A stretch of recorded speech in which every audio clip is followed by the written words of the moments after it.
Okay. Let's see. Where's my chat?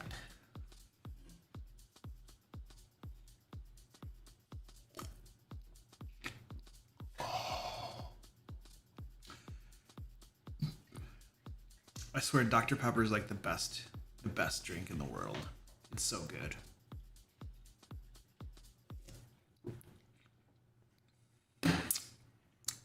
There's my chat. It just takes a little bit.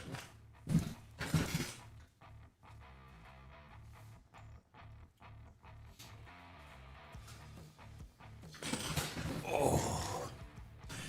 All right, ladies and gentlemen. Let's see.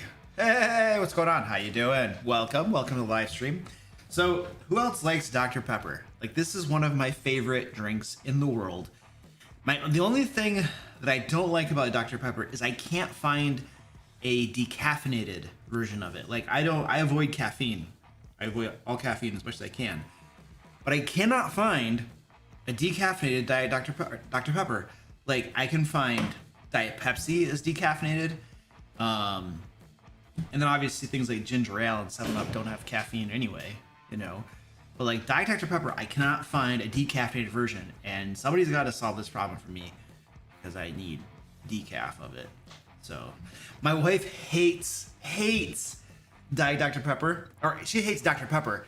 She thinks it tastes like cough syrup, and that's what I like about it. It tastes like cough syrup. I don't know. I mean, that's what she says, but I don't know. I love the taste of Diet Dr. Pepper. Dr. Pepper. I mean, it has to be diet for whatever reason. Like, I don't like the sugary drinks, like the sugary pops. I think the diet versions just taste better. The sugar versions, the real ones, just have. I can feel the sugar on my teeth. It's just this weird, nasty sensation, and it doesn't taste as good either. So, I don't know. So, and I'm kind of fluffy, so I kind of should be drinking the diet ones anyway, right? So, anyway. Moxie? I don't even know what Moxie is, Pac-Man. What is Moxie? Diab, you haven't tasted Dr. Pepper? It's very nice. It's very nice. You should grab some, dude. What tastes like watermelon? Cough syrup tastes like red? The Rocket Crotch. What's up, Rocket Crotch? How you doing, buddy? Good to see you, man. Dad the Berserker, hello. Trey the Small, what's up, dude? Ryan Hale, hello. Who's this? Squeaky? Squeaky, live stream started. You coming up here? Squeaky. What are you doing? Live stream started. Let's go. Come here. You gonna come up here? Yeah. Yeah? Yeah. Come here. Look at you big baby. Anyway, Squeaky's gonna co-live stream us tonight once he decides to get up here. Diet Dr. Pepper tastes like watermelon to you? Slither, how?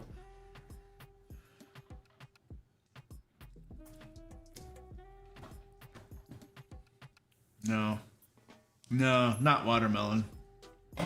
Definitely not watermelon. William Crotty, what up, dude? How you doing, buddy? Dice Quake, hello. Sassy Molassy, it's good to see you again. Welcome. Matthew Chamberlain, what up, dude? Cool, I'm glad to hear that, man. That's awesome. That is super sweet.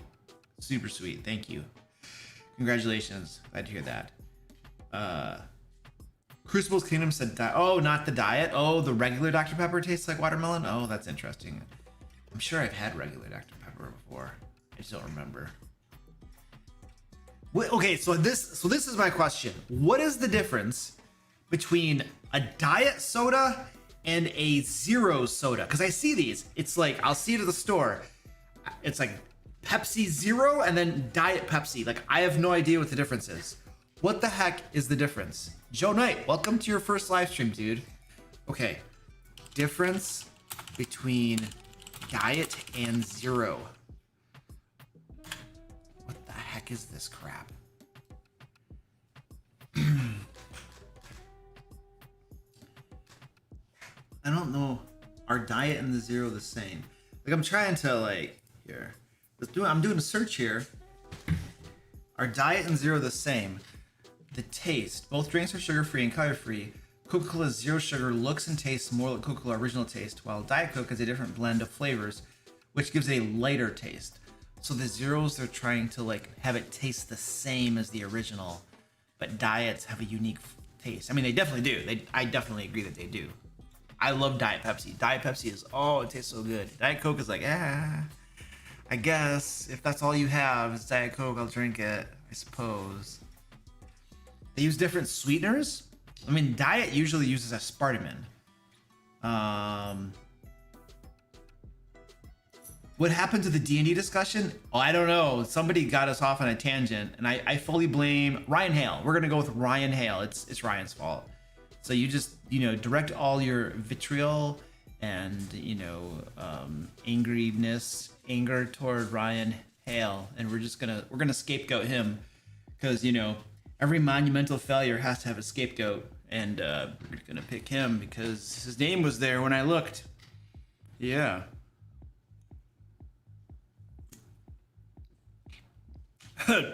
Since the keto fad, people started to be scared of sugar. I would think since the third leading cause of mortality in the United States is diabetes, that's probably what should make people scared of sugar, not like other stuff. But that's just my thought. That's why I try to avoid sugar, because obesity, morbidity, yeah, you got like diabetes and heart disease. Both of those are probably directly influenced by sugar consumption. And then cancer is the other big killer, and there's some thought out there that sugar can have effects on that as well. So sugar is very bad, folks. Sugar is super, super, super bad. Super bad, super bad, super bad. All around, very bad. Like the big three killers, at least two of them are directly related to sugar consumption, and the other one is like, maybe. So it's very bad. Anyway, let's talk about D&D, shall we? My co-streamer here wants to talk about D&D.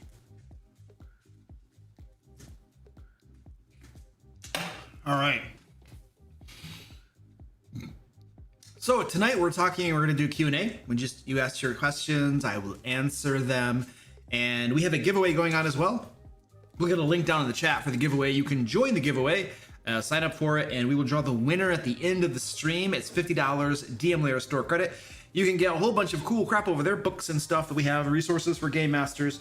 For instance, we still have some of our alt covers for Layers and Legends. Alt covers, this is the alt cover for Layers and Legends. That's because it says Layers and Legends on it.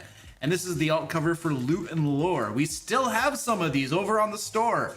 I think today when I was checking our balances, I think we had 6 of these remaining, if I remember correctly. So there's not a whole lot of them, but we still have alt covers that are kicking around.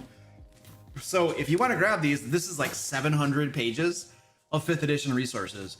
We have this book right here, has 29 adventures, if I remember correctly, levels 1 to 15, and it has over 100 monsters in it. And it's a book, it's beautiful, it's got read aloud text and everything, and encounter notes, and it's beautiful. It's professionally cool crap. We have like the 16-page section sewn binding, like the professional, like really nice binding. These are hard quality, awesome books. This one right here has puzzles, traps, encounters. I think it has like adventure ideas in it, NPCs in it. It has villains in it. It has tons of the miscellaneous resources that you can drag and drop into your campaigns as well. So Layers and Legends, Loot and Lore. We have alt covers remaining, and if you like, some people like the regular covers more, and we have tons of the regular covers as well. So I think we ordered like 1,000 copies of them or something. So there's still a lot left over there if you want to go grab some. So there you go. If you win the giveaway, you can go pick these up if you'd like, or you can just go buy them with your own money too. That's always an option, I suppose. So giveaway, and then we have this Beat the Boss thing going on here. So if you want to help support the channel, you can do so through tipping and super chatting. And if you kill our current boss, Steven Saul, you'll get your name right up here. And over here we have our top tipper and top super chatter as well. So you can get your name on the screen, help support the content we create, and all that kind of good stuff. Or you can just go over to the DM Lair store and grab some 5th edition resources as well. You're always welcome to do that. So there we go. I give us fluff his belly. All right, ladies and gentlemen, let's do some Q&A. So if you have a Dungeon Master or Game Master question, go ahead and post it. Throw it in the chat, and I'll start answering questions. No biting cats. Well, I mean, Squeaky's gonna bite me eventually. He's warming up to it. Yeah. Memento Mori says, running my first campaign because of you. Thanks for all the tips. You are very welcome. I am happy to hear that. We always need more game masters. So that is very cool. I wish you the best of luck, dude. All right, baby.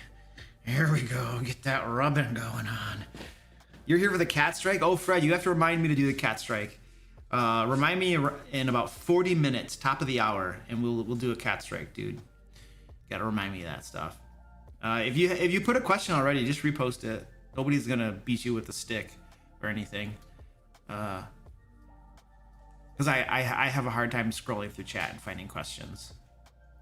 Oh, Reverend says, if you were stuck forever with one version of D&D, which version would you pick? Gosh. I would probably pick 3.5. I think I would pick 3.5. There were things about it that I enjoyed. I'm so tired of 5th edition at this point. I'm just like, oh my gosh, I'm so tired of playing 5th edition. Oh. So I can't pick 5th edition. I can do that. But 3.5, there were things I liked about that. I also like the earlier editions, like the hardcore, like early ones where like you made your character on an index card and you could die really easily. Those were super fun too. So I could go with those as well, but 3.5 is the one I'm probably most familiar with, even though it's been a long time since I played it. So that's probably going to be my answer.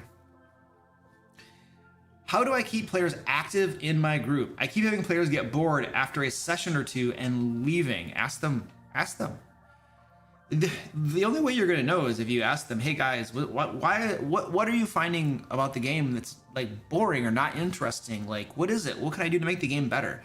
You got to do that. I mean, otherwise, what are you doing? What are you doing? You're just guessing. You know, like maybe they're leaving because of this. Let's try changing this. And you're just guessing. You're just throwing crap at the wall and hoping it sticks. And then you're getting new players cycling in. And the new players, they might not even care about that thing, the new thing you're trying to do, or the thing you stopped doing. Maybe that's what they want. Like the only way you're gonna know what your players want, and if they're having fun, and if they want things, is to ask them and talk to them. I do every quarter. I do a survey of my players. Right. I ask them how much they're enjoying the game, and I ask them 3 questions. What's something that you're enjoying that we should keep doing? What's something that you dislike that we should stop doing? And what's a suggestion you have for something we could start doing that we're not already doing? And so I have 3 very specific questions, because that gives me some super specific guided, guidance of what my players like, don't like, and suggestions they might have for the game that we could try out. And then you throw that survey at your players. Now, my Patreon players are really good at answering that survey. Like this last time we did the survey, I think all 5 of my players answered the survey, and I was like, yay! And then my Thieves Abound, my Pathfinder 2 players, they play in person here at this table back here. None of them answered the survey, and I'm just like, you can't! And so what I'm gonna do is, I forgot to do it last time we played, but probably the next time we play at the table, I'm just gonna give them a little guilt trip and be like, well, guys, since none of you answered my online survey that I sent you, we're gonna talk about feedback right now. And that's what we do.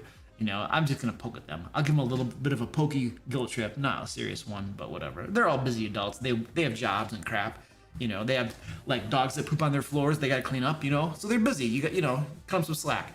But what we'll do is I'll just have like it'll probably take about a half an hour where we'll just have a feedback session, and then I'll take notes and they'll just talk about things they like and don't like and suggestions and stuff.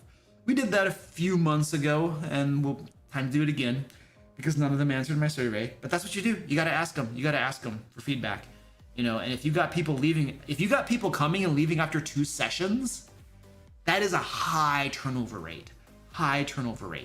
So you definitely want to take some sort of action. Otherwise, that could theoretically just keep continuing. Just people are basically bouncing off your game, right? And so you got to figure out what's going on and what you can do to make the game better. Because if people are bouncing off like that, there's something about the game. Now, here's the thing. It might not be you. You might have a player that is for whatever reason, he's driving people away. And that's why you got to ask them. Even after somebody just drops your game, just be like, hey, you know what? You dropped my game. Totally respect that. It's totally cool. If you wouldn't mind telling me what was up, that would help me to improve the game for my other players potentially. That's it. Boom. And most people aren't going to respond to you, but maybe you'll get somebody who actually responds to you, and they'll tell you. But you might have one player. I'm serious. It might not even be your game mastering. There are other things that cause people to leave games. You could have one player who's super annoying or passive aggressive or gets on people's nerves or is arguing or is rules lawyering. Who knows? You know, you might play in person and like your house smells like poop and people are like, I'm not going back to his house, man. You don't know until you ask. So that's what you got to do. And then you'll get some good feedback and then you'll be able to make changes to your game. That's really the only way to do it. Otherwise you're guessing. And it may or may not work.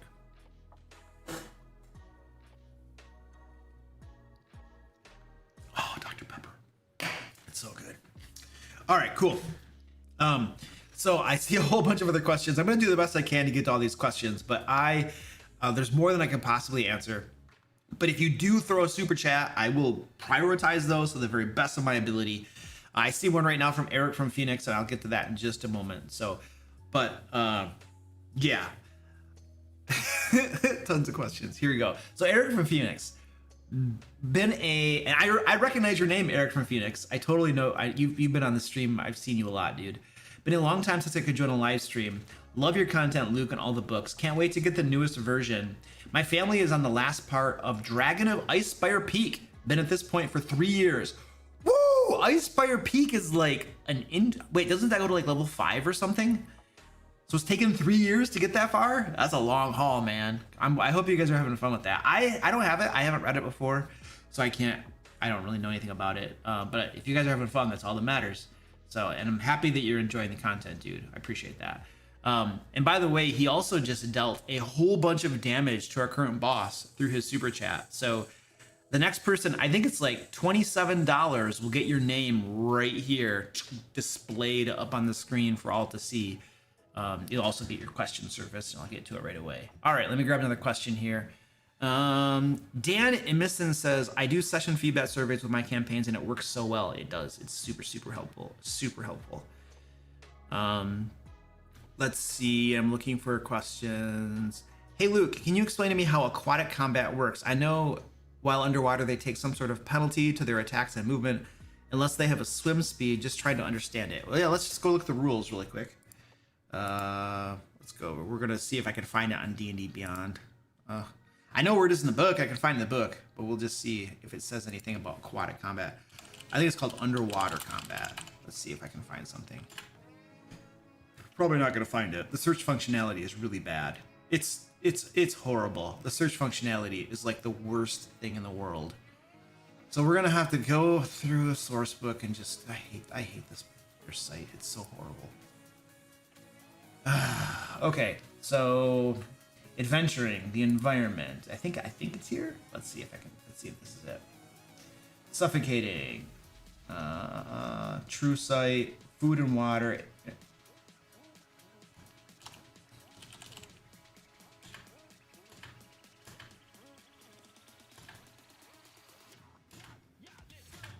Yeah, I don't know. I can't find it in here. I'd have to go to the stupid... Click on the compendium? Click on compendium? Oh my gosh. Where? Sources. What do you want me to click? You can't find anything on D&D Beyond. It's a piece of crap. What am I supposed to click? Tools? It won't... The search functionality can't get me it. I could just browse through the entire stupid book. Go back to search. Okay, go back to search. Okay, I'm in search. Now what? Underwater. Oh, compendium? Underwater. Oh, nice. Okay, so if I just pick all results, this is okay. So, all right. I think I found it. Thank you. Underwater combat. Okay. What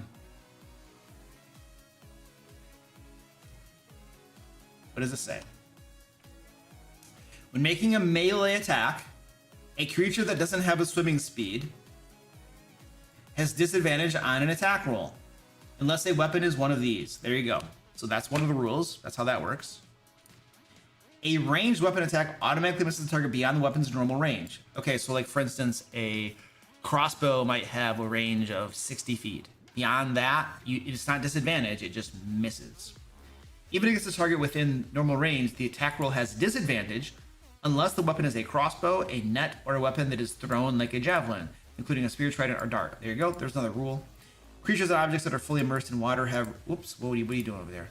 Have resistance to fire damage. There you go. There are your underwater combat rules. And then if you don't have a swim speed, your speed is halved too. It's considered difficult terrain. So you're moving at half speed underwater as well. That's not in this section. It's got to be somewhere else. But I know that's how it works. So those are your rules. I don't know where that is in the book, but that's how that works. Cube Virus, what up, dude? How you doing? It was like 20 minutes to find the rules and 2 minutes to read them. There you go, D&D Beyond. Matt, or so Mabot. How do you write good big bads and have the PCs interact with them directly face to face instead of the minion ABC then big bad? I'm working on a Tywin Caesar type, powerful, political, etc.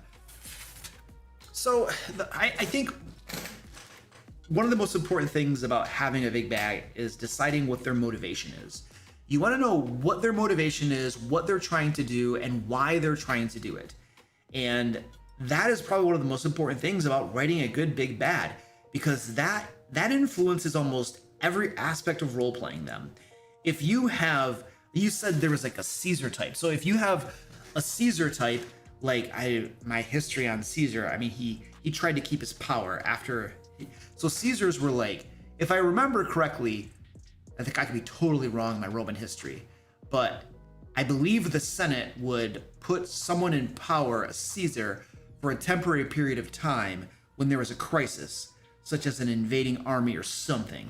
And if I remember correctly, Caesar, he held on to power, and he wouldn't relinquish his power once it was given to him, which led to a subsequent assassination or something. I think that's how it went. But anyway, if you have a Caesar type, that could or could not be bad, wrong. But let's just assume that I'm correct, because I probably am, like, not getting it quite right. But if you have a Caesar type, then you want to know what is motivating them to hold on to power. Why? And you could just say, well, they just want power for power's sake, but that's just kind of old and boring and, kind of like meh. Why do they want power? Okay, let's pretend that they saw let's say that there was these barbarian tribes over there that caused some horrible injustices to this character when they were younger. And they want to stop all of this sorts of raiding and plundering and injustices. And they see all these people as evil. And so the only way they can conceive to be able to stop all of these other forces out there is to become the leader of these forces and then slowly expand your empire and take everyone under your control and authority so that you can put everybody in their place and stop all of these horrible injustices. And along the way, you begin to justify certain actions, possibly evil actions, in order to accomplish that goal. And so then you have a motivation, and it's possible you have something like, their family was murdered by these barbarians or whatever, their mother and father or something, and I don't know. You could have some other more personal things too that happens to them. But you want to develop that motivation because that's going to determine a whole lot of stuff about their motivations and the role-playing them and stuff. So I think that's one of the important things about developing a big bad. And, you were talking about how do you have them interact with the players. Like, there's any variety of ways you can get creative and think of how to have them interact with the players. But one of the most important things about interacting with the players early on is the big bad is almost assuredly more powerful than the players are, and they aren't ready for the big bad yet. So you have to put them in a situation such that the players aren't going to try to attack the big bad if they know he's the big bad. And one of the ways to do this is to potentially not even have them realize that it's the bad guy. You might start out, if you have a Caesar who's trying to keep power, shoot, that Caesar could be positioning himself as a good guy. He's a political figure, right? All politicians paint themselves as good people, right? And few of them probably are. But you have the politician who's trying to do these things, and so he positions himself as a good person. He enlists the characters you know, to help him do these certain things. And so he might have tons of interaction with these characters.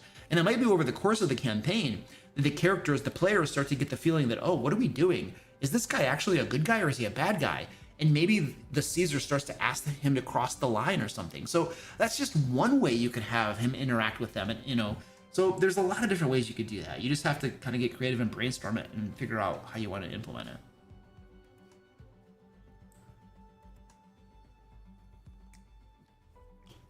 What are your favorite resources or tools for world building? It's usually my just thinking, using my imagination, or asking ChatGPT to give me a bunch of ideas for something. So usually I start with the pre-made world, such as Eberron, but it's not fully fleshed out. No pre-made world is, and you're going to have to add details to it. And so usually I just start with what they give me, and then a lot of times I just sit there and think. I'll think about it. I might want to look at my characters' backstories to see if there's something from their backstory that might, you know, cause me to world build in a certain way to kind of incorporate that stuff or something.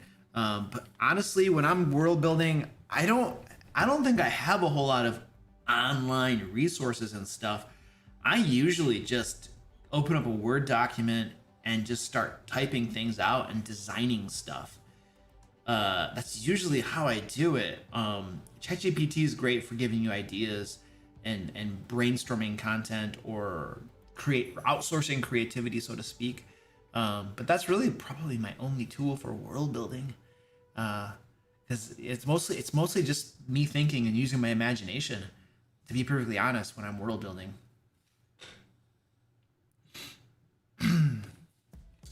Is it appropriate to have penalties for metagaming in terms of saying about a person's abilities when everyone should know what their character does? I'm not sure I understand that question. I don't know exactly what you're saying, but I'm going to try to answer what I think you might be saying. I always assume that the adventuring party is a well-oiled machine. They know what each other's character can do. They know their capabilities and stuff. They're traveling a lot. They're gonna have resting periods. They're gonna have chit chat. They know they're gonna get into fights all the time, so they're constantly talking and practicing and theorizing and stuff. You know, and they know each other well. And so if we get into a metagaming situation where it has to do with the character's abilities, like, I'm okay with that because I feel like they would know what each other's character can do.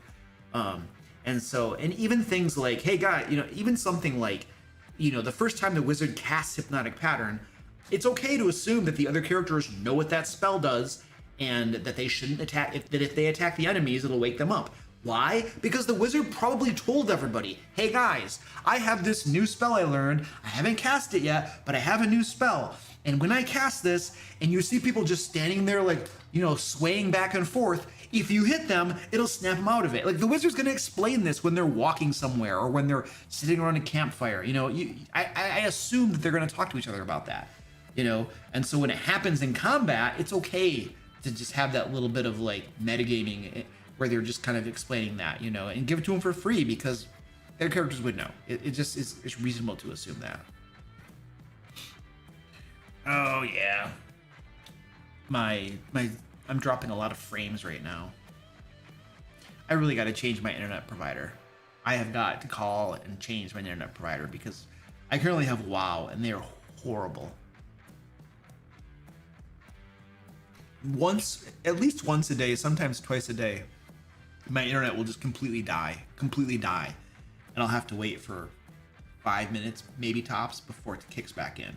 But it dies every day without fail. It might be dying right now because I'm dropping a lot of frames. Yeah.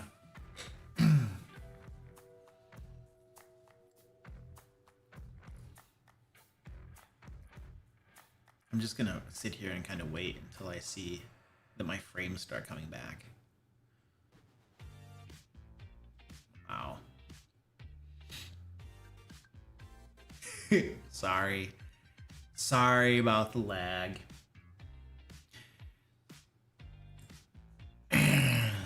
Jaren says, my group is about to finish the Dragon of Icespire Peak from the Essentials kit. What adventure would you suggest next? So that, I think that gets you to level 5, right? I have not run a whole bunch of the official adventures. I have them on my shelf back there, but I haven't run a lot of them. I haven't read a lot of them either. So I don't have anything official that I can recommend to you. Exactly. But if you want...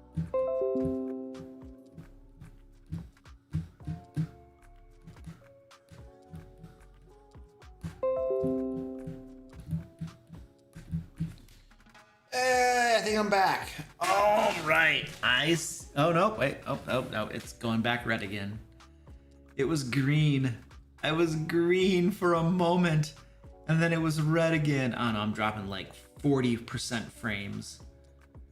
Okay. The next thing to do is to call them and then have them send a... They do like a signal reset type thing.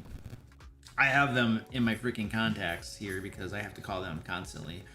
WoW tech support. Stupid morons. We're gonna call them. Yes, make the call.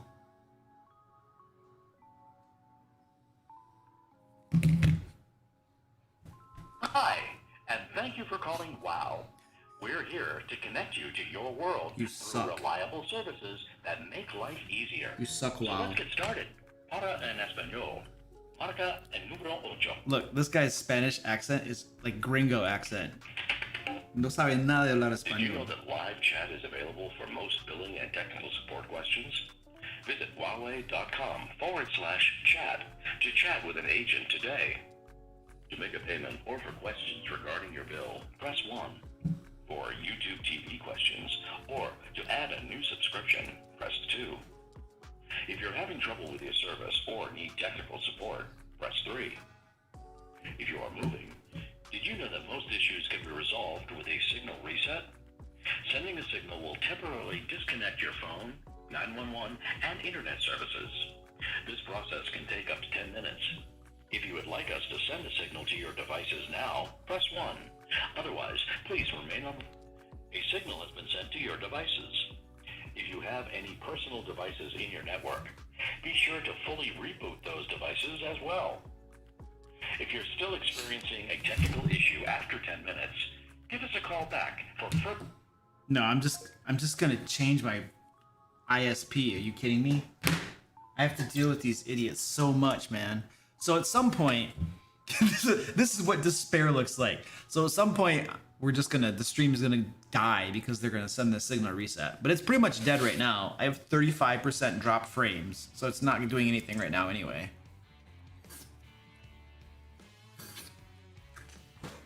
There we go.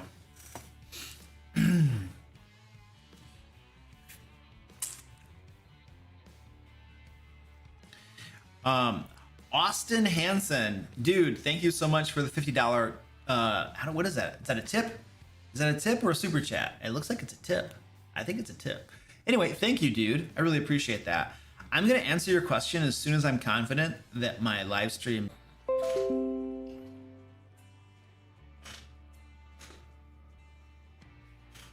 I don't think that helped. I don't think that helped. I got 60% dropped frames now. Oh my word. Oh my word. It gets worse. Every time I try to solve the problem, it gets worse. Now I have 63% of my frames are being dropped. Holy crap. Yeah, that's a rocket crotch. That's a different process. So like what I just did and I called WoW is they sent a signal reset. I don't know what that does, but it's supposed to solve problems. It clearly didn't, because I have 64% of my frames are being dropped. So it's, yeah. My computer's hardwired. It's hardwired directly to the modem box. Ever had a bacon, egg, and cheese sandwich? Of course, dude. I've had bacon, egg, and cheese croissants, bacon, egg, and cheese biscuit, bacon, egg, and cheese McMuffin. Like, I've had all of the bacon, egg, and cheeses, dude. I've had all of them. Yeah, this is hosed. I'm totally hosed right now. Well, you know what I can do? You know what I can do? Critcraft, what's up, man? He says try reducing the stream resolution. I think I'm probably at the point of just stopping the stream and literally taking this last hour to change my internet service provider to a different one. Like I could literally do that right now because this is stupid. I'm so sick of WoW's horse crap. And I'm not gonna, if I call them, here's what happens. I'm telling you. If I call tech support, this is what's gonna happen. They're gonna spend a half an hour on the phone with me and they're not gonna resolve anything. And then they're gonna have to send somebody to my house. And this has happened multiple times. Then they send someone to my house and the person comes to my house and look at everything and they're like, well, there's nothing wrong here. Everything at the box looks good. Inside looks fine. You know, you gotta give them a call. It's something over on their end. And then I'll call them. It's this massive runaround. It's just absolutely stupid and horrible. So, man.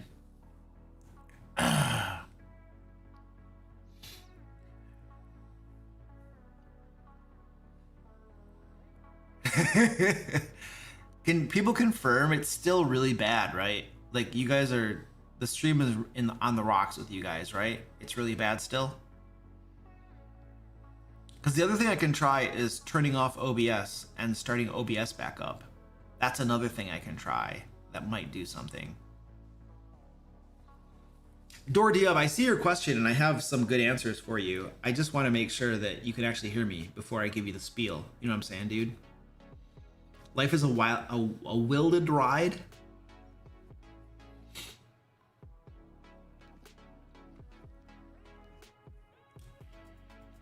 It's okay-ish now? Okay. It's better, not too much lag? Really? Okay, well then.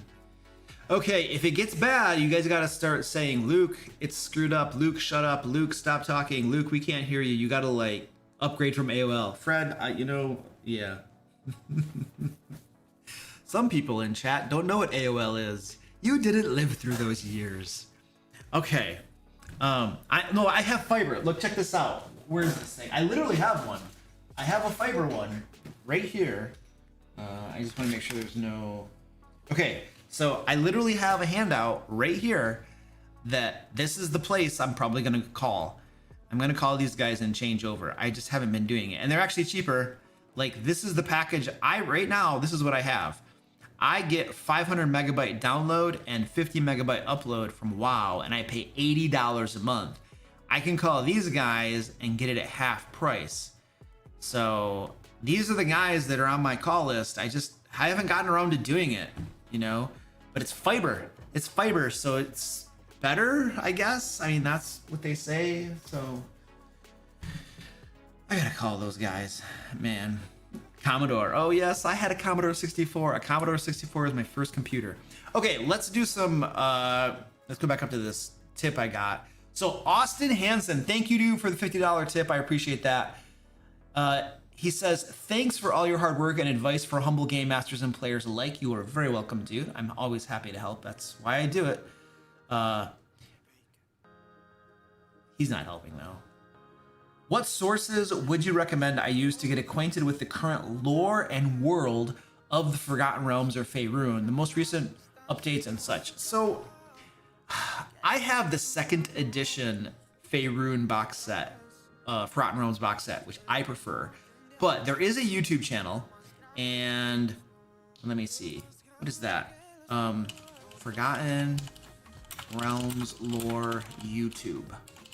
There is a YouTube channel. I just can't remember the name of it. I think it's Jordan. Okay. I think this is the YouTuber. I think this guy right here.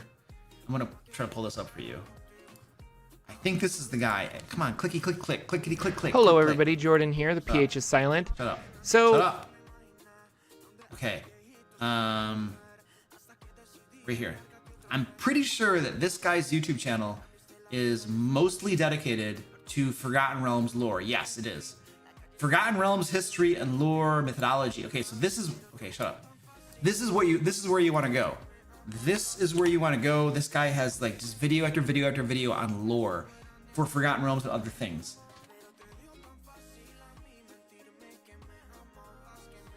I'm gonna try to put this in chat for you. Boom, there you go. I threw it in chat. So that's where I would go, and just start listening to it. When you're at the gym, listen to it. When you're spreading mulch in your yard, or like, you know, pruning your flowers and crap, you know, whatever you do when you're washing the dishes or giving your dog a bath, have your earbuds in and just listen to this crap.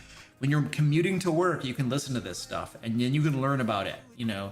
So this is what I would do. As far as books go, they don't really have an up-to-date Forgotten Realms book that I'm aware of. They didn't publish one for 5th edition. The Sword Coast Adventurer's Guide is a joke. It is a joke. It is probably one of the very worst 5th edition resources they ever published. It is a joke, so don't get that. Yeah, so you don't have a whole lot for you that I'm aware of. But I would recommend going with this. Now, it's very important that the PH is silent. You know, I was... Why were the parents? Why?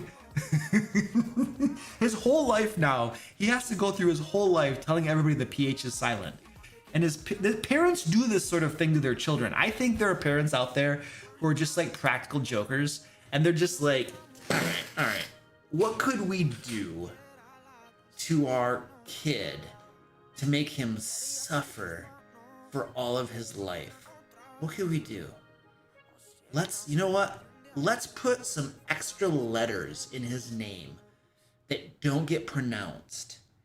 And then he's gonna, every time he introduces himself, he's gonna have to explain to people that those letters are silent. You know, I'll tell you what my mom did. You know what my mom did? This is what my mom did to me. So my name is spelled differently.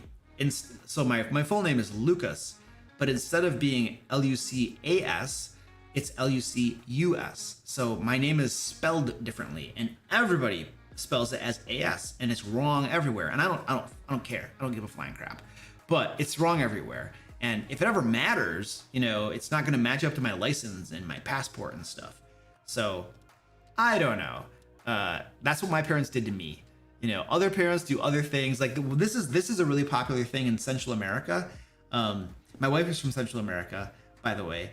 But a really popular thing down there, I lived down there for 4 years too, but a really popular thing down there is, at least the part where I was living in and my wife is from, it was really popular to name your children with English words. Like, and the people wouldn't necessarily even know what the word meant, but they would give that name to their child. Like, you know, there might be like a bottle of baby formula called Gerber's, you know, and they might name their kid Gerber because they just think it's cool or whatever. So I don't know, but parents do weird things to make their kids suffer, you know. And so everybody's got probably their own little burden they have to carry, you know. Jordan and I have our names spelled wrong. What are you gonna do? All right, there you go. There was somebody else. Who was it? Oh, Dordiub. I think you had a question. Above the Table says, I love and appreciate your videos. You're an inspiration in both DMing and comedy and have inspired me to pursue my very own. Thank you for all you do. You are very welcome, dude. I'm happy to help, man. Comedy. So there are people that say my videos are funny. You know, I'm just being myself, and you just call me funny. That's not very fair. It's not very fair at all. Dordium, what was your question? It was something about Pathfinder 2. Can you repost that, dude? Dordube. You had a question, I was going to answer it, and then I didn't. What methods do you use to weave character backstories into the main plot? Usually I do not weave character backstories into the main plot. Usually I don't. So if you want to do that, the easiest way to do it is to get the character backstories first before you create the main plot. And then you think about kind of what your main plot is going to be, and then you look at the character backstories and you figure out ways to weave them into the main plot. That's probably the easiest way to do it. If you already determine what the main plot is, and you have things pretty fixed, and then you try to look at backstories, it can be kind of tough to figure out how to get it in there. So you really want to get the backstories first and then put it into the main plot and figure it out. Now, the real trick to this, though, is you have to be very careful not to make character backstories such an integral part of the main plot that you essentially have to give players plot armor, because if they die, something falls apart and doesn't work for your main plot. So you have to be careful with this, because the last thing you want to do, now I don't know what type of games you're running, but like, I do not run games where you just can't die. I think those games are stupid, boring, and uninteresting. Like, if I'm ever in a game where I just can't die and my character is immortal, essentially, then that game has no interest to me, because there are no stakes. There's nothing to be lost or gained. It's just like, oh, we're always gonna win. That's pretty stupid. So I hate games like that. And so I'm always going to advocate for having games where death is a possibility. It doesn't happen very often because that can get old, but it should be a possibility. It should be on the table. And so you want to be careful that you are not weaving and using backstories in such a way in the main plot that you have to take death off the table, because that would be a problem, right? Like, if this whole part of the story hinges upon the paladin and his backstory and being alive, then you have a problem potentially. So be careful about that. The other way to put backstories into the main plot, and this is not the main plot, actually, no, let me reverse that.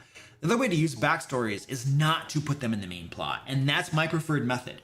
Generally, the way that I use backstories is I will have little mini adventures or encounters or little things that come up that have to do with the backstory. Like right now, there's one character in my Pathfinder 2 group, Krabby.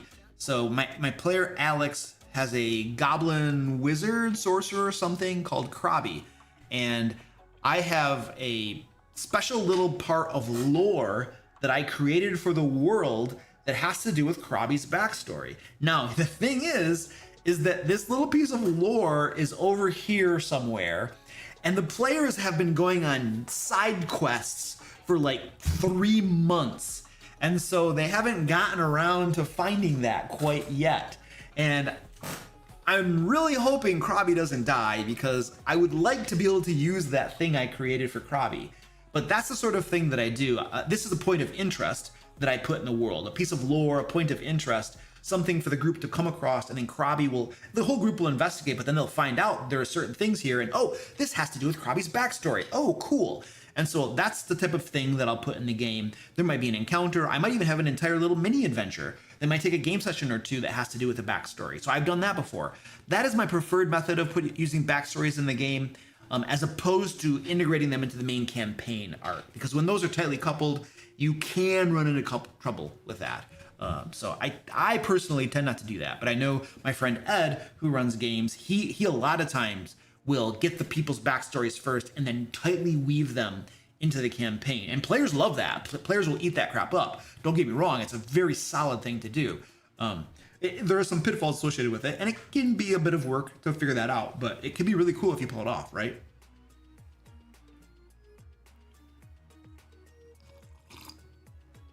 All right, don't forget, ladies and gentlemen, we do have a giveaway going on. You can get $50 DM Lair store credit. Join the giveaway. Hopefully we can get a link in the chat. Click it, join it. It's free to enter. And then the winner will draw at the end of the stream tonight, and you'll get $50 to use on the DM Lair store. And we still have a handful of these alt covers of Lairs and Legends and Loot and Lore. And I think we had 6 of them today when I was looking, so probably still have a few left if you want to pick these up. These will never be reprinted again. These are literally leftovers from the Kickstarter, because we only did 1 print run of these, and now we have some leftovers, and so we just throw them on the store, and some lucky people will get them. So these are still up there. And some people like the regular covers more, and the regular covers obviously we have up there as well, but there's 700 pages of adventures and monsters and puzzles and traps and other things you can use in your games. These are massive, big, beefy books, and we've spared no expense. It's 128 GSM, which is super thick paper, super thick covers, thick spines, and we have the 16-page thread-bound binding. It's super high-quality binding. So we do not print cheap, crappy books on thin paper. Now, our first Kickstarter, we didn't know any better, and we ended up having some inferior quality books. But now we've learned a thing or two, and now we have a really good printer who prints out high quality crap, which I'm very proud of. So anyway, that's over on the store. And also, if you just want to support the channel, you can also tip, you can super chat, and our top tippers are listed here and our super chatters are here. And if you kill the boss right here, you will get your name up here. It looks like we have about $28 of damage left, either through super chatting or tipping, and then you'll get your name right here. Steven has been up there since the last live stream. So he's our current boss, but if you kill him, you become the boss. Yes, Cat Strike. Thank you, Fred.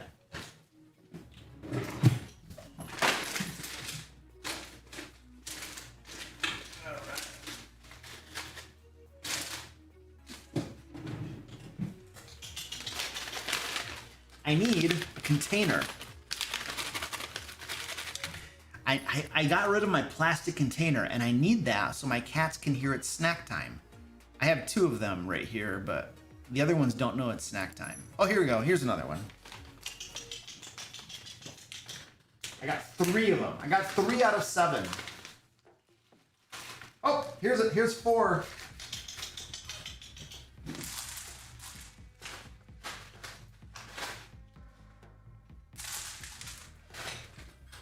Here we go.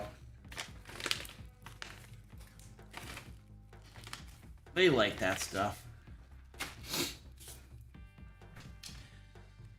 Is it possible to just buy the books? Yeah. Yeah. You can go over to the Lair store and buy the books. 100%. You just, yeah, absolutely. You don't have to do it through the giveaway or anything. You can just go buy the books, literally. Yeah, absolutely.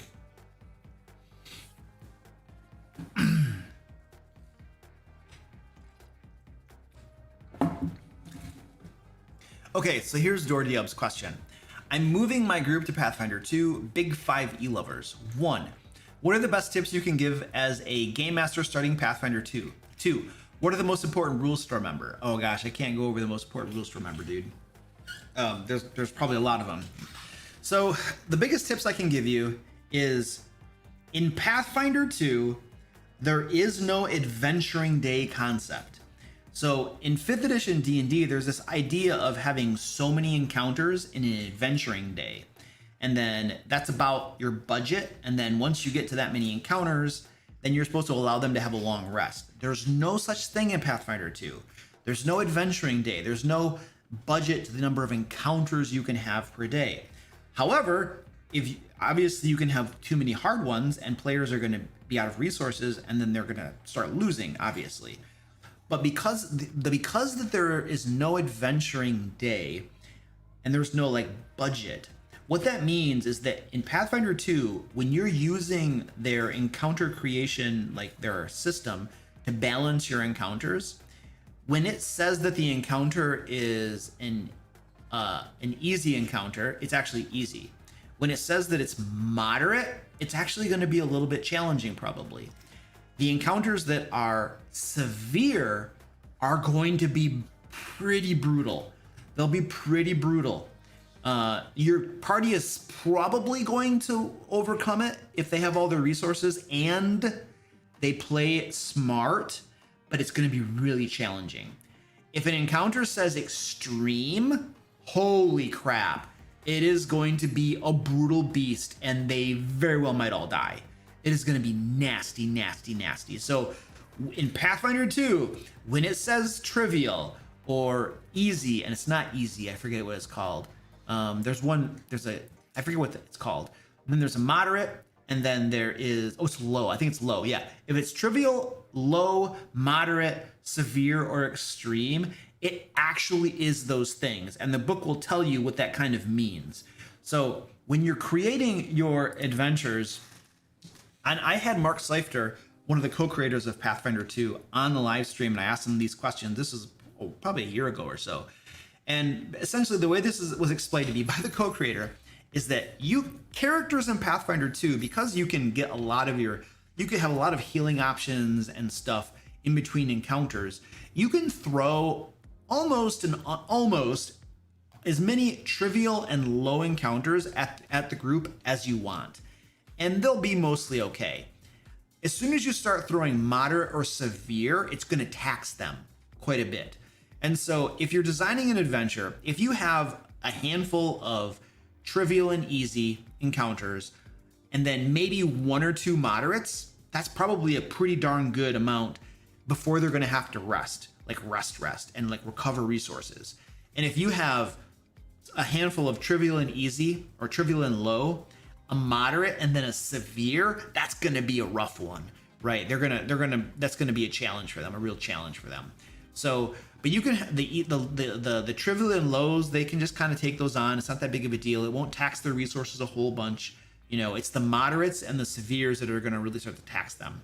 And then the extreme are like, you probably, until you get fairly experienced in Pathfinder 2, I wouldn't even touch the extremes, because those will be nasty. And obviously in any game system at lower levels, like levels 1, 2, and 3 or so, things are super swingy because of hit points and stuff like that. So that's something to keep in mind.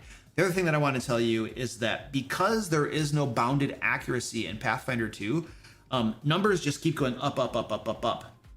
Which means that if you're a level 3 character and you're taking on a level 5 enemy, the level 5 enemy is, their numbers are so much higher across the board than yours are that you're going to have a hard time hitting them because their armor class is so much higher, and because their to hit modifiers are pretty high, they're going to have a fairly easy time hitting you, and they're going to crit a lot as well. Because in Pathfinder 2, as long as you're over 10 or above the to hit target, you're going to have a critical hit. And so monsters that are several levels higher than characters are going to crit a lot. And critical hits can be brutal, absolutely brutal. So I would recommend that, especially when you're starting out, that you never use a monster that is more than 2 levels higher than the character's level. And probably, to stay safe, keep it safe, maybe just only 1 level higher than the character's level.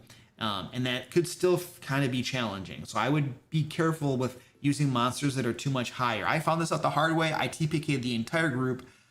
They were level 1, and I used a werewolf, I believe, which is like a level 2. And it just decimated them.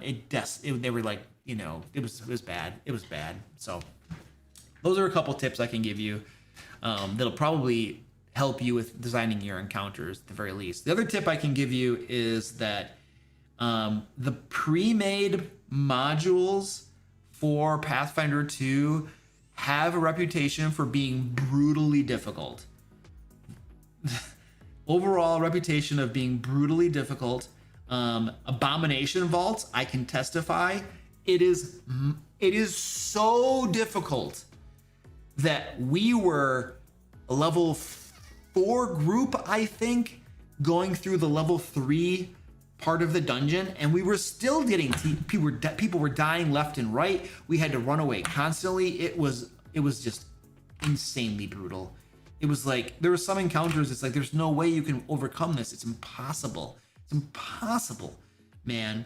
So that's Abomination Vaults. That is oh my, it was so brutal that our game master was like, hey guys, you know, or maybe it was the players. I think, because I missed some sessions, I think the other players were like, hey, Mr. Game Master, we would like to take a break from Abomination Vaults and just go kind of do some homebrew stuff for a while. To take a break, because it was like, oh my gosh, it's so brutal. And now we're on a permanent break, it seems like, where we're just going to kind of play homebrew stuff probably forever, because Abomination Vaults was too brutal for us, you know. And here's the thing too, we're not new players. We are pretty good with tactics and thinking, and I'm a little careless, but we're not like fresh in the water, you know, newbies. And it's still just crazy brutal. So I don't know. Oh, I'm going to say decimate all the time, because here's the thing. Decimate means to reduce by 10% as the official dictionary definition, but common parlance over like the last, I don't know, 20 years or something has pretty much changed the meaning to something different. And this is what happens in languages. Languages evolve and they constantly change. Languages are living.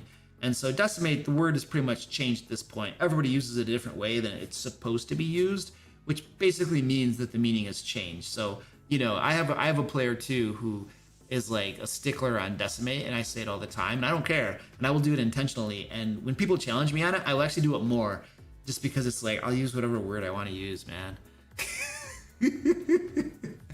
So I have like a degree in writing and literature, and I used to be a grammar teacher, and it's like, you know what, I know what the stupid rules are, but like I can do what I want, and I will, and when I'm challenged on it, I just get worse. It just get worse. Sorry. Annihilate. Yeah, that's a good word.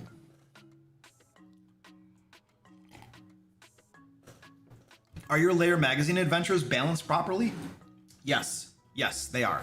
So if you're talking about the 5th edition ones, we balance according to the adventuring day. So we follow the rules that are in the books to balance our encounters according to the adventuring day. And we have different writers that write different things. So some writers have a tendency to write easier adventures, and others have a tendency to write more difficult adventures. Like when I write an adventure or Zach writes an adventure, they're usually more difficult. And then our other writers tend to be not quite, their adventures aren't as difficult. Now the Pathfinder 2 conversions, Zach does he's done all the adventure conversions, and I game design check those conversions as well, and we follow all the rules for balancing them as well. We will usually have the majority of the encounters are trivial and easy, and we'll have maybe one moderate and one severe, maybe. And we will tell you at the very beginning of all of our adventures too how many trivial, low, moderate, severe, and extreme. I don't know if we've ever put an extreme encounter in one of our adventures. It's possible, but probably unlikely. But we follow the rules when we're balancing them. We absolutely 100% follow the rules. Like that's what the rules are made for. And I feel like if you're publishing stuff for a game system, you should be following the rules of the game system. Even if officially published modules for the game system don't follow the rules, which I don't understand. I don't get it. But we follow the rules. We balance them according to the rules. That's true. Zach brings up a good point. A slightly modified adventuring day mechanic based on a lot of experience over the years. What we have found with the adventuring day mechanic is that because there's so much power creep in 5th edition, I'm specifically talking about 5th edition D&D, not Pathfinder 2, 5th edition D&D, because there's so much power creep over the years, players can actually handle a lot more than the adventuring day mechanic out of the Dungeon Master Guide would suggest. And so we have a mechanic whereby at levels 1 to 4, you have the normal adventuring day, but levels 5 to 10, we allow for up to, I think, 150% of the adventuring day adjusted experience budget. And then we have a scale that kind of keeps going up. I think by level 20, you can handle probably like 200% of the adventuring day. It's stupid. High level play in D&D 5th edition is like mind-numbingly broken. I hope they fix it in the next edition so that people can actually play high-level D&D with it. That's like my wish list, because everybody's like, oh, we're level 20 and stuff, and I just got done running a level 20 5th edition D&D game, and wow, it is so challenging as a game master to run high-level D&D. It's like, I don't want to do it, and I always do it. I always go up there because players never get to experience it. And so it's like, you want to be able to take them up there and have fun. But as a game master, I hate running high-level D&D. Well, I'll temper that a little bit. The one redeeming thing about high-level D&D is I do get to use a lot of really cool monsters that have special powers and do a lot of damage and other things. But I always read the monsters and I get excited about the monsters. But then when I actually run the game, the monsters always seem to fall flat and get their butts handed to them. Not always, but many times. And so I end up heavily modifying these monsters so that they do way more damage and can do more things. Like I'll take like a CR25 monster and beef the living daylights out of it. And it's then a challenge for my players at level 20.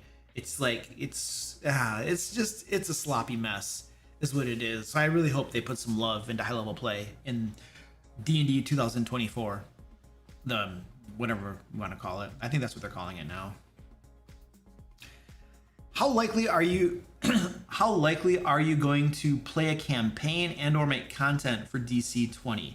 So right now, my preference is for rules light campaigns. Like I've been telling my players, my Pathfinder 2 players right now, that when we kind of are finished with Pathfinder 2 campaign, the one where it'll be like probably 2 years, but when we finish with our Pathfinder 2 campaign, I want to run a rules light game, probably Shadow Dark, or maybe Dungeon Crawl Classic, but I don't know. I have a feeling that Dungeon Crawl Classic might not work super well for a long campaign. That might be a shorter campaign. Shadow Dark though is very appealing to me for various reasons. But I feel like I'm probably going to run a rules light campaign, and DC20 is not rules light. It's probably about the same level of complexity as D&D 5th edition. So am I planning on running that at this time? No, I'm not. Just total honesty. I have played it many times with Dungeon Coach with Alan, and it's tons of fun. The thing is that DC20 is, in my opinion, characterized by over-the-top heroics. Like crazy over-the-top heroics where you're doing, as players, you're doing amazing, crazy, awesome, cool things. You're superheroes and just killing it.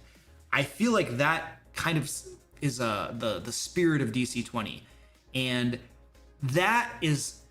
it was fun when I was a player doing that, but that's not the type of game I prefer to run. I prefer to run grittier, more realistic games. And so something like Shadow Dark or Dungeon Crawl Classic, those types of games I feel like appeal more to the type of games that I want to run as a dungeon master. These crazy over-the-top games are fun in short bursts for me, but that's not the long-term campaign that I want to run, you know? And this is one of the things that you have to consider when you are choosing to run a campaign. Like, what is your style and what game system best fits your type of campaign that you want to run? A lot of people default to D&D 5th edition, and it might not be the right choice based upon the type of game they want to run. And so, like, the type of game I want to run, DC20 is probably not going to be a good fit, in the same way that D&D 5th edition is not a good fit. And once we've played through Pathfinder 2, that's probably not going to be a good fit, because I'm going to want something else at that point. You have to pick your system based upon what you're trying to achieve in a lot of ways. Unless you want to homebrew the crap out of things and change, which is like, if you're going to change it that much, why don't you just pick a different system? So those are my current plans. Shifting to something rules light, something a little bit grittier, is what I'm currently planning on doing. I don't know. I think the stream's been dying forever. The stream's been dying the whole stream. Are you in any movies? No, I'm not in any movies. No. I am not that cool. I am not that cool.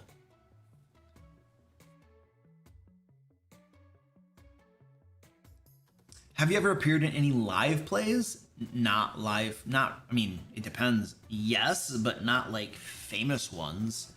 Like, you know, if you're talking about famous live plays, no.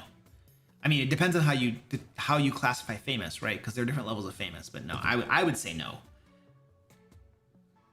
That would be my response, I suppose.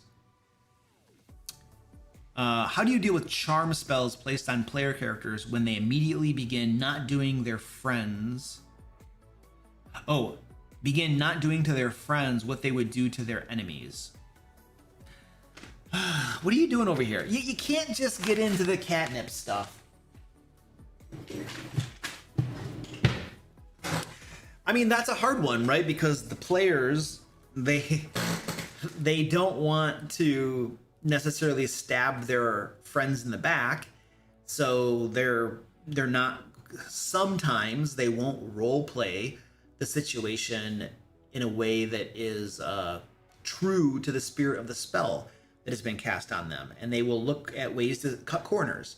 Like, for instance, this has happened to me before, where I'll use something like a dominate person spell or a suggestion spell, and the suggestion or dominate or whatever will be something along the lines of, you know, attack that person or kill that person, you know, and then the player, when it's their turn, will use a suboptimal attack, and I will just stop them and be like, well, no, hold on a second.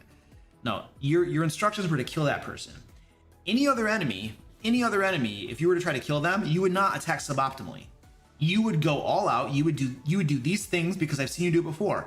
And so now if you're being compelled to kill this person, then you need to use the same methodology, the same tactics and things you would normally use, because you're cutting corners right now intentionally because you know it's actually your friend and it's gonna, so I mean, if I see a player doing that, I'll stop the game right there and I'll call them on it and I'll be like, yeah, I don't think, I'll just tell them, and so, you do it diplomatically, so I address those things in the moment head on if I see it, and then I call them on it, and am I going to compel them to do the thing?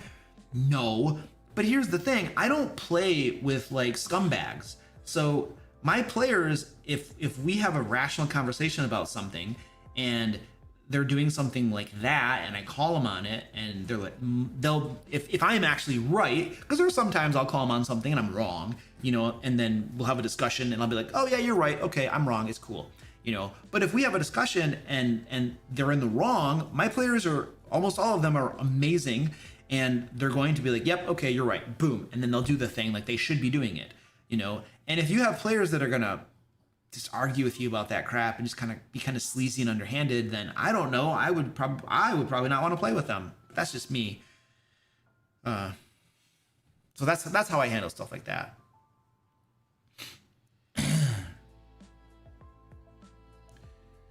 All right, looking for. I have never read Five Torches Deep, so I don't know anything about it. I've heard of it.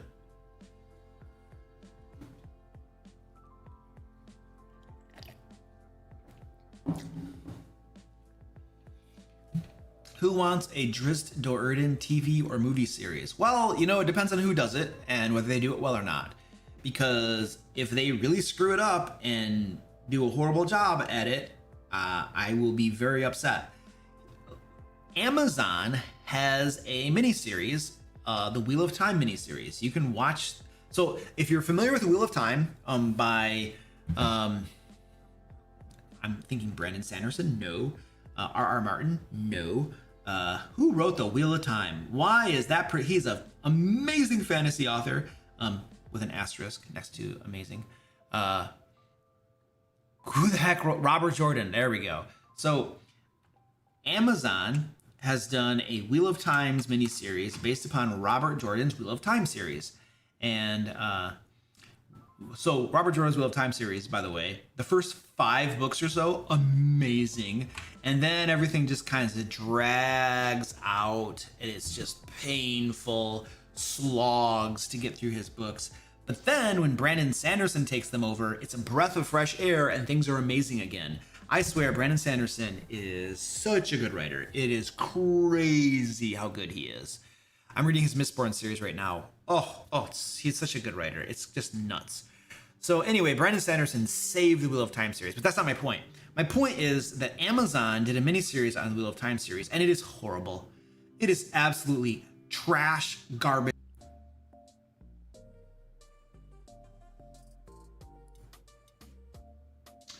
All right, I think I'm back. It didn't fix anything. It did not fix anything at all. Yeah, it's bad. Nothing I can do about it. I'm gonna change my internet service provider. That's the only thing I can think of, because not Comcast. WoW is horrible.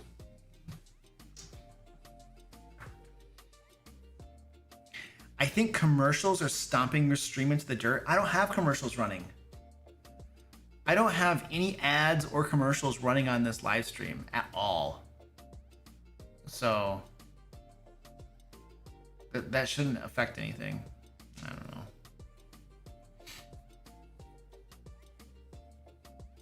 Thoughts on having players slowly learn homebrew actions or spells, kind of like skills and language over time. Homebrew actions or spells. I'm toying with the idea of letting players learn watered down of special monster attacks. I mean, I gotta change that.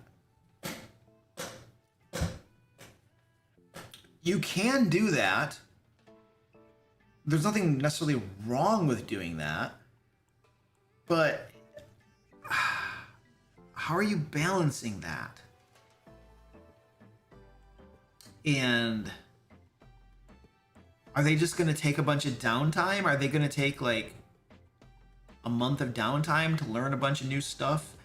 And is there anything in the adventure or the campaign that's going to be compelling them to not take? Like, what's going to make them not want to just be like, you know what, we can get super powerful if we just take a bunch of downtime and learn this stuff. There has to be something in the campaign that's like a ticking clock that's preventing them from just taking tons of time off to learn all of this cool stuff.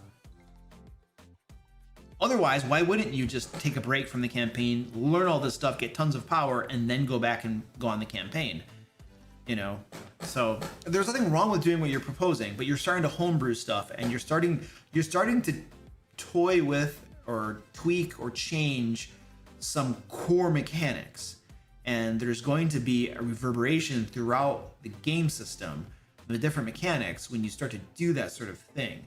So I'm not saying don't do it. I'm just saying that you have to be prepared to change other things and balance and tweak, you know, and have checks and balances and think about what prevents characters from just, you know, learning and studying and doing all these things. So, you know what I mean? Because usually you only learn spells and abilities when you gain a level. And the way you gain levels is by going on adventures. So the moment you say you can gain spells and abilities by just taking time off and studying, well, then you open up a box of, oh, well, we won't go on adventures anymore. We'll just study and learn this stuff. And then the question becomes, are we playing the game? Or are we literally just letting them level up and get tons of power and stuff? Infinity, you know, I don't know. So there are questions that need to be answered, right? So I'm not saying don't do it. I'm just saying that you have to think about how you're going to handle those different things that are going to come up, right?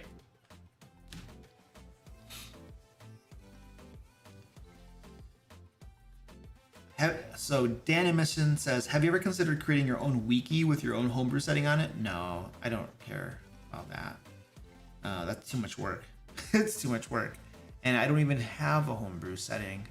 I'm not a big homebrewer as far as like, I don't make my own game worlds. That's not the thing that is super exciting for me. I don't really care a whole bunch about that. So to create one to begin with and then put it on a wiki, that's a lot of work. Why would I do that? What's my goal? You know? It's like, you know, you're like, well, share it with the world. I don't have anything to share with the world.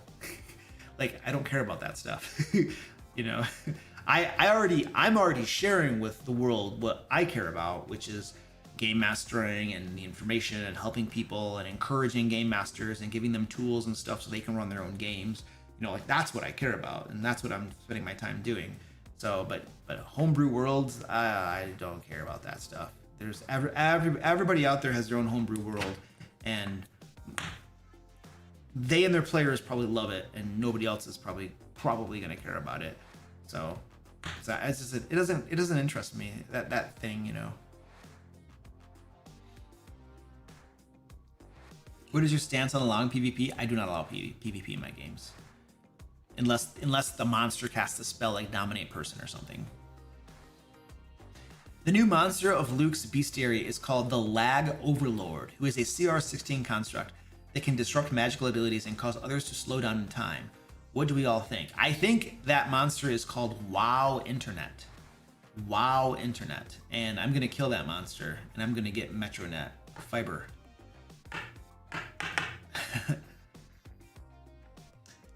Star says, I'm doing my first campaign as a DM. I was wondering if you knew how to visualize a campaign without any real tools like maps.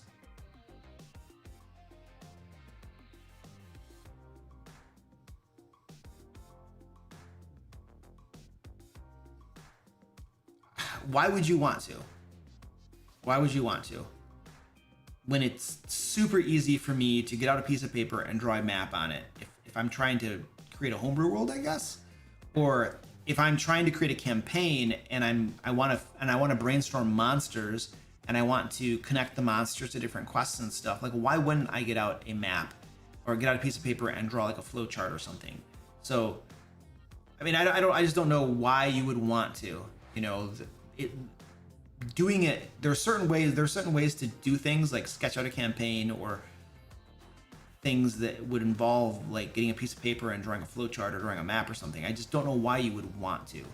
So if I knew like what the compelling reason was that you didn't want to do it that way, you know, I mean, and besides just doing it differently, you know, like that's sort of like, I don't know,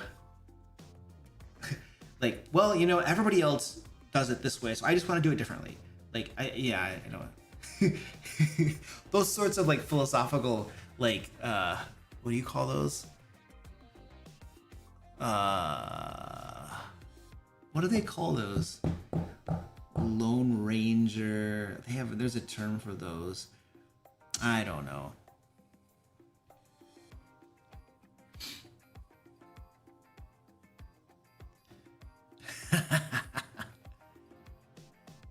Mighty's Pac-Man, you tried to super chat. Oh, I do see your super chat.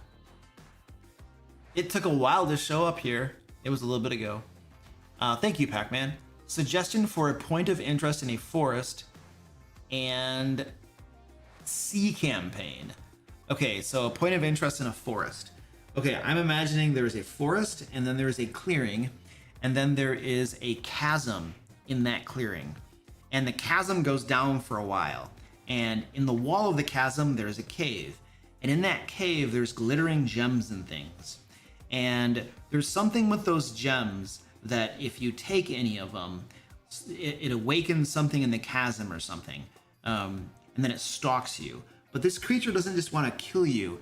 It's something like a night hag or something that will like visit you every night as you sleep and try to steal your soul and stuff. And so that's kind of something that I'm envisioning in a forest. There you go, off the top of my head. And then a sea campaign.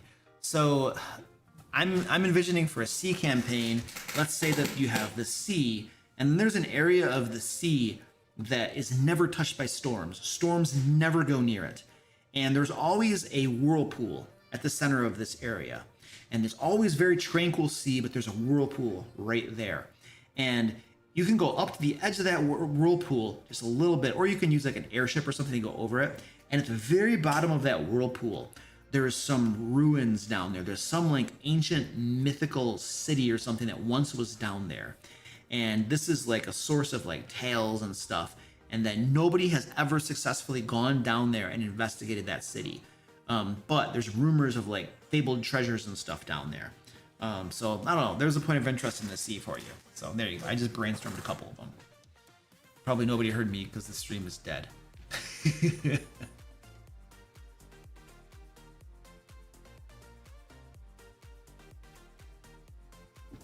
Oh my gosh. Green for whiskey. You guys are talking about the Satanic Panic. There's that atrocious movie, Mazes and Monsters. Oh, wow. I watched Mazes and Monsters probably about a year ago. Somebody told me about it. And I think it's on YouTube for free. You can go watch it on YouTube for free. Mazes and Monsters. And it was one of those. So there, you know how there are these movies that are so bad that you like them? It was one of those movies. The movie was so bad that I was like, oh, this is just cool. It was one of Tom Hanks' earliest movies, I think.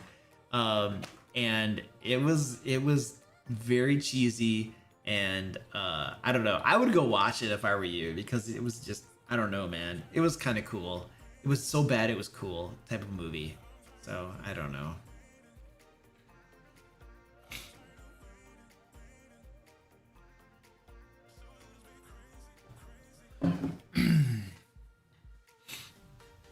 All right.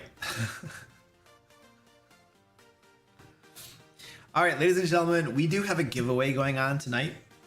You can win $50 DM Lair store credit, and we will draw the winner at the end of the giveaway. Hopefully we can get a link down in the chat once my moderators, with all the lag here, that I have asked for a link to the giveaway.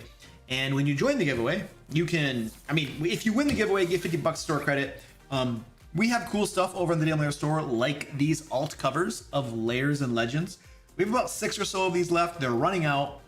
These are left over from the original Kickstarter, because there's only one print run that we ever are going to do for these. There are tons of regular covers if you want the regular covers. Those are cool too. But there's 29 5th edition adventures, over 100 monsters, and a whole bunch of DM resources you can drag and drop into your game, such as traps, puzzles. We have encounters. We have adventure ideas. I think there are some spells in here. I think we have some new classes in here, like not classes, subclasses. I think we have 3 new subclasses, I think, that we have in here. We have a whole bunch of crap in here you can use in your games, reduce your prep time and all that kind of cool stuff. So that's over on the DM Lair store if you want to check that out.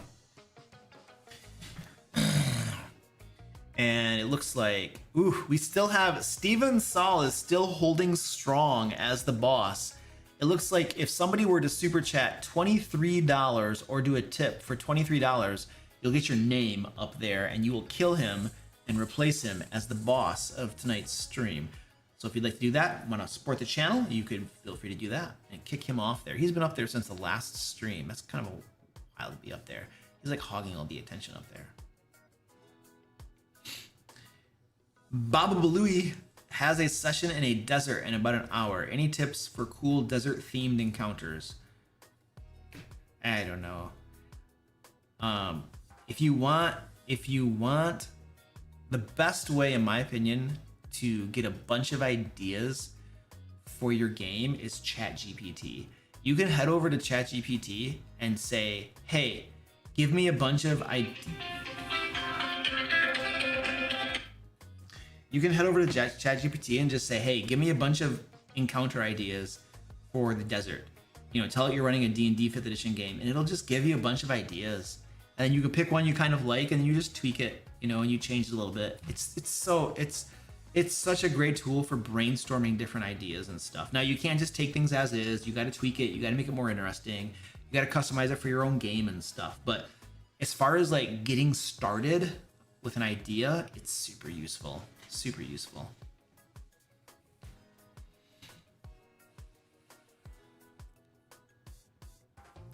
Is there a way you recommend to work on being creative in that way?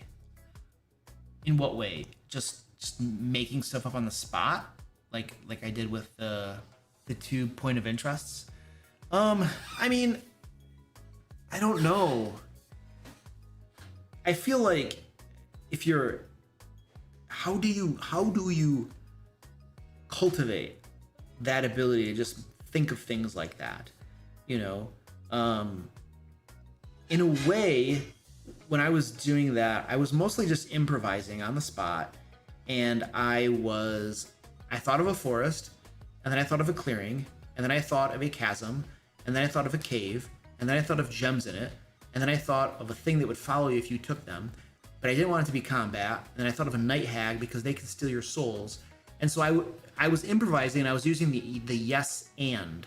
So it's a method of improvising where improv groups will do this.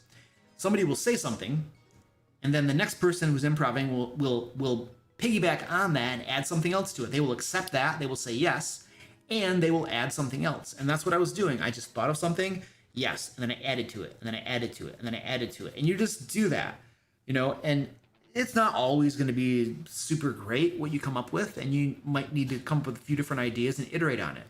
So that's what I do, and I suppose if you practice at it, you probably get better.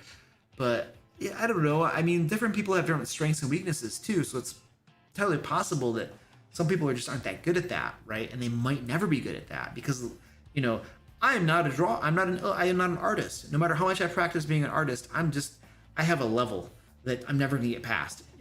The level I have is sucky, and I'm never gonna get past being sucky as an artist, no matter how much I practice. It's not there.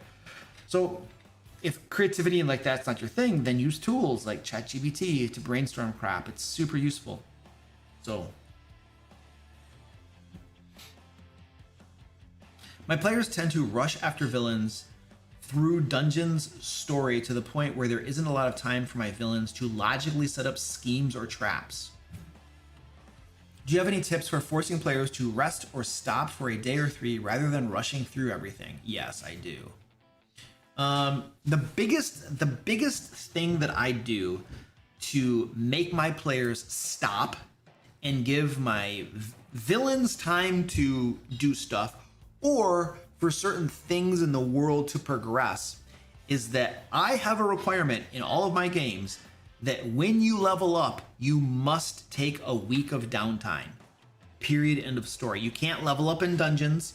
You have to be at some sort of civilized area where it's safe for you to rest without watches and stuff, and you have some access to trainers or just common stuff so that you can level up.